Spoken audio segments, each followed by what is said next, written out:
great tips. Thank you. Yes, I'm dying to hear now. Let's Okay, I mean, it's not rocket science, this bit, but I just thought it is something that drives new puppy owners bonkers. And I think you can't talk about feeding a pup without also mentioning toileting. So again, not rocket science. I just recommend getting the puppy outside really soon after eating so that he can do his business. It's quite a natural bodily function for a puppy at that age to eat and then want to pee or poop. So absolutely make sure that you're ready to get them out. Also, I used to set an alarm on my phone every so often so that I could get on with life, but my phone alarm would ping and I would take the pup out and show him, or even a rescue. A brilliant tip. Yeah, I did it with Ludo. When he was, what was he, 6-7 months when he got to us, and I even did that with him because they still are really uncertain about where they should go, where we want them to go, where they feel comfortable and safe going. So just regularly guide them to where it is that you would like them to pee and poo. Try not to be too desperate and too rushed. Come on, wee-wees, come on, wee-wees, I'm cold, wee-wees, come on. I'm sure we've all been there and done that at some point, but what we're sort of inadvertently expressing there is a bit of stress and a bit of anxiety. We need so much patience for puppies. And actually all we need to take, has Rebecca popped off just briefly? I'm sure she'll come on. Hopefully she'll be back. This might be signal. She will. All we need to do is take inspiration from dogs in their natural habitat. They're the most patient and tolerant parents you're likely to see in the natural world. So lots of patience. I actually really recommend that we get really wrapped up, put our warmest coats on, even take a cup of tea out every time. So that you can just be in the garden with the pup, giving him just confidence that you're there, you're not going to go anywhere, that he's safe, and it's actually toilet time. Make it There relaxing. Are so many examples. Exactly. Because that relaxing is the word. Because the moment there's anxiety, the pup gets worried. And there are so many examples of pups who go outside really regularly to do wee-wees. They can't go. But they can't go. They don't feel safe enough. Remember that the position of toileting and the act of toileting means a squat, and they will be mid bodily function. So actually thinking about it from a very natural perspective, they are totally vulnerable for a few seconds.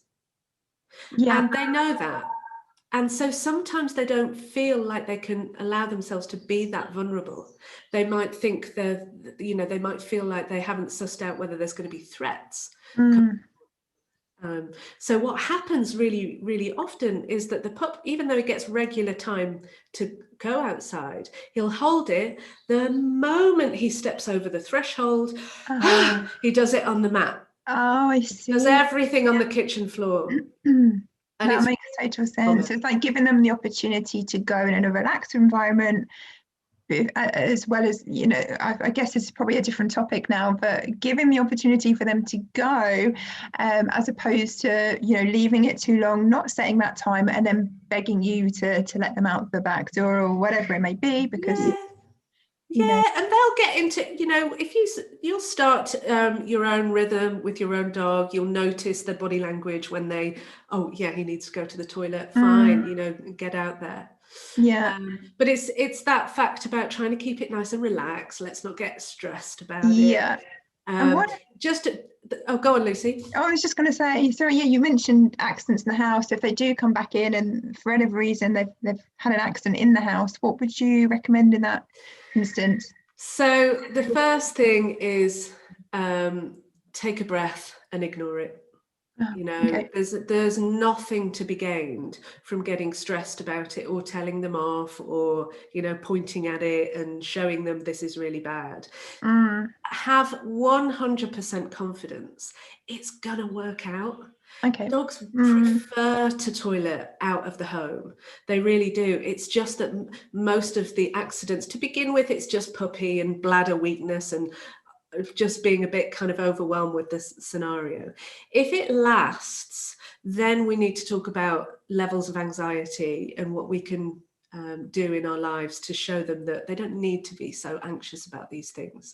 Okay. I would just say to all puppy owners, just trust. It's gonna be fine. It will be totally fine. This is just a point in time. We rehomed a 10-year-old a few years ago, and just I thought this might be interesting, is to begin with, for a few weeks before he did a poop outside, he would walk in a circle and he would do a handful of circles, and on each circle he would woof. So he'd walk, woof, walk, woof. And he would do that until he felt comfortable enough that he'd scared off the threats. He'd said, I'm here, you know, anything go away.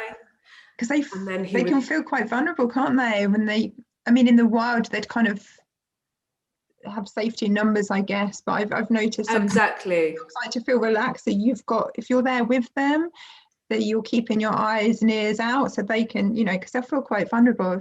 Yeah, it is. It's a vulnerability thing.